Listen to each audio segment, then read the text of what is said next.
Hi there, everyone. Namaste. I'm Jill Loftus of Nuit, Astrology. Welcome to your planetary energy forecast for the week of October 24th, 2022. Now, this week is kind of interesting in that it picks up a lot of the themes from last week as the Libra Sun and Libra Venus went through this beautiful connection with the Mars and then difficult connection with the Pluto. Well, we're going to see some of those themes repeat this week. So be sure to read through your journal from last week as you prepare for this week. Now we start out on Monday, October 24th. The moon is going to be in Libra, right? And so the moon is going to move through some of these same aspects, right? It's going to make a positive connection with the Saturn Aquarius. It's going to touch Mercury. Come together with Mercury. So it's almost like head and heart coming together on that Monday.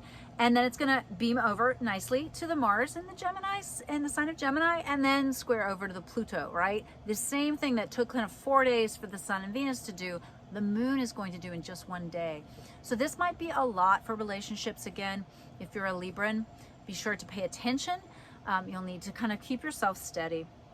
Then we enter into the eclipse. So the solar eclipse, which is a new moon, at 2 degrees in the sign of Scorpio. It's at 6:49 a.m. on the East Coast, and it is conjunct Venus. Venus is right there for it. All right. So issues related to love, money, resources, and remember, eclipses are caution flags are up, white light shields up. Stay adaptable. All right.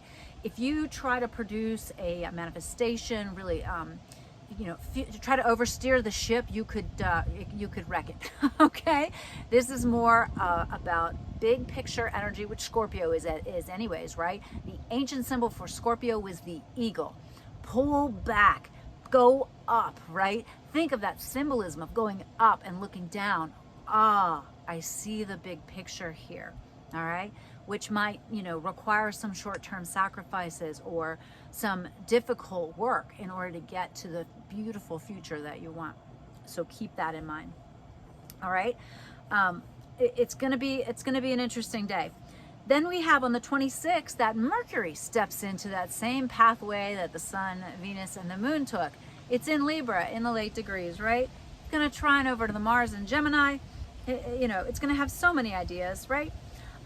The moon is going to be still in Scorpio. It's going to stand across the sky from Uranus. So that's going to offer some intensity even at the back end, right? You've come out of the eclipse. And I don't know about you, but personally, eclipses always kick my ass like the day after. I'm always like tiptoeing out of the eclipse and I'm like, woohoo, I'm good. Boom. I hope it doesn't happen this time. But just keep that in mind as you are scheduling your Wednesday, the 26th, because you still need to give this eclipse some time. Now then, on the 27th, then the Mercury comes into the square over to Pluto. Heaviness in the mind, right? Overwhelm, mentally, very difficult energy, right? Mercury in Libra just wants it to be, wants it to work out, right? Wants harmony. It really does. And then that difficult Pluto energy, instead, the collective is going to say, no, you can't have that peace, and this is why, right? It makes me think of that quote, no justice, no peace, right? No justice, no peace. All right. Now, on that day, the moon in Scorpio is going to sextile the Pluto, which is nice and helpful. A little bit of helpful energy here. And then the moon is going to go into Sagittarius and trine over to the Jupiter, which is also a little bit of an aid to the energy. Now, on the 28th, Jupiter, remember Jupiter's back retrograding. It backs back into the sign of Pisces, all right? So wrapping up Pisces lessons, I'm expecting there to be something about COVID or the pandemic that might come back around. Beautiful October breeze here. It might be really interesting. So, and remember, Jupiter's much more comfortable in Pisces than it has been in Aries. And so when it backs in there, you may feel some repetitive lessons. Look back 12 years, see if there's some themes that reoccur for this, relatively brief jaunt that Jupiter is going to take back through Pisces. Now, on that day, the Sagittarius moon squares the Neptune, which can, you know, Sagittarius wants to hop on the horse and go do something, right? So, you know, slow it down a little bit. Don't be rash. That vibe change with Jupiter could maybe give you some false optimism that this square to the Neptune might enforce. It luckily sextiles to the Saturn, which will keep us on the sensible side, I like to think. October 29th, Mercury moves into Scorpio. Wow, so now we have Sun Scorpio, Venus Scorpio, we have Mercury Scorpio, and South Node Scorpio. So much more intense, you know, much less surface social conversations and a lot more in depth. This is marvelous for studying occultism, astrology, tarot, you know, prayer, all of this. It's just such a rich time for this. You know, and preparing maybe to do some connection with ancestors, ancestry, Samhain, you know, Dia de los Muertos, All Saints Day, which is coming up the following week. So really great energy for that.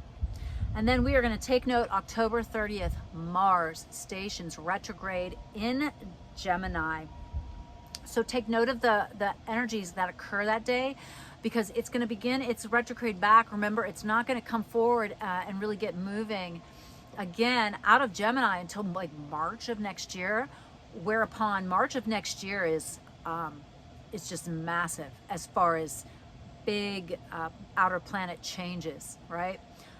So take note of that Mars in Gemini and what kind of lessons, symbols occur on that day, so that you can stay nimble and adaptable, just like the best qualities of any Gemini, right? All right. Well, I wish you the absolute best. You know, really do. Again, I mentioned this last week, but stay engaged with your practices, stay grounded, be methodical, be wise, and trust yourself. All right. These are some of the things that are going to get us through the bumps of life. And one final PSA before I do the tarot. If you are in the United States, I suggest you vote either absentee ballot, or if you can find out, like I just voted last week, you can go early to your election office. It may take a little work to find it, but you can vote early. The astrology of November 8th is difficult, to say the least. All right. So if you can vote early and get that out of the way so that you are kind of hunkered down and safe and steady on that day, I think that would be wonderful and helpful. So not to be afraid. I'm not trying to, you know, fearmonger or anything, but just the reality is you look at the chart and you're like, oh my goodness, whoa. So, all right, let's see what the tarot has to say about this week. If this was helpful, please share it with a friend. Please like, please subscribe. Please comment below. It always helps the channel to grow. And I'll see you in the tarot. Bye. Hi there, everybody. So thanks for joining me for the Lotus Tarot spread for the week of October 24th, 2022. This is eclipse week. It's a busy week. Saturn direct. Lots going on. Let's see how we should manage the energies.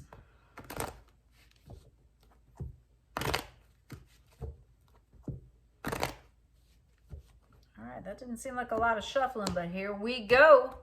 All right, so let's start out. We start out with basic influence. What the past has led to is the Magician. All right, you've gone through it. You've gained skills, abilities, wisdom. You know what you're doing. You're moving forward. Sometimes we don't feel that, but this is reassurance that you do. You have it. You are never given a problem you don't have the solution to. It's a cosmic law. The present, you, Seven of Cups, you're trying to decide. You're not exactly sure what you want or what direction to move into, but some decisions need to be made. The present environment, something is being taken from you. You feel a sense of loss, of distress, of fear and confusion. All right, so this is where you're at. Culmination of influences. You are either going to be the wise person or need to get some advice from a wise person. So you might need to seek counsel. You know, not legal counsel, but seek spiritual advice, you know, meditate with your guides, you know, reach out to an intuitive or something. or even, you know, your priest or whoever it is that you trust. Key card, core of the future, Queen of Cups. So she is emotionally, you know, has the emotional intelligence. She's a healer. She's a helper. She's caring and giving and wise. So, yeah, I think you're going to need to be her or embody that energy if you identify as male. Now, the opposite forces in play with the Queen of Cups. 1, 10 of Swords. So you feel like something did not go well. Something went down. You feel like a failure. You feel like a fraud. You feel like you're not in a good spot. That's untrue. It was not successful because it was not the right path for you. And trust that. Other option, Knight of Swords. All right, I need to be logical. I need to let go of some stuff. There need to be some endings, okay? I need to say no. I need to cut some cords. I need to release some things. All right. So near future. Oh, this is in last week's spread too. 10 of Pentacles. So resources, money, something's coming towards you that you're going to have to decide how you're going to allocate it, whether it's time or actual money. 8 of Pentacles. How are you going to use it to prepare for your future? What do you need to learn? What do you need to study? What parts of your life need to grow and expand? Or where are you making it too hard? I mean, where are you just like working hard but not working smart?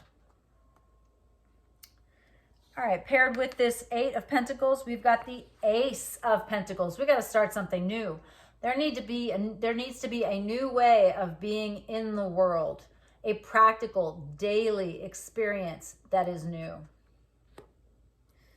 And with the 10 of Wands, we've got the happy family. Okay, so don't do it the hard way, but go ahead and go claim the life that you want. Do it. Claim the life that you want. It's abundance is yours. That 10 of Pentacles is reassuring you of that. All right, so over here with 8 of Pentacles and Ace, we've got the 5 of Cups. You got to stop focusing on what you've lost or what you left behind and focus on what you do have, right? Cup half full. Pay attention to the fullness, not the emptiness. On the other side, we've got the King of Pentacles, all right? So this is really taking those resources and using them wisely, delegating work to others, helping yourself achieve what you want by making the hard decisions, right? You're the king of your life. And then over here with the 5 of Cups, we've got the Fool. All right, the Fool is the sum zero of tarot. It is like the infinite possibility card. It's the beginning. It's the Fool's journey, right? So even though others may not agree with some of the things that you're choosing to do, you have to let go of their judgment and do what you know is right for you. Paired with the King of Pentacles, we've got the Hanging Man. Isn't that interesting? So this week is not going to feel like you get anywhere.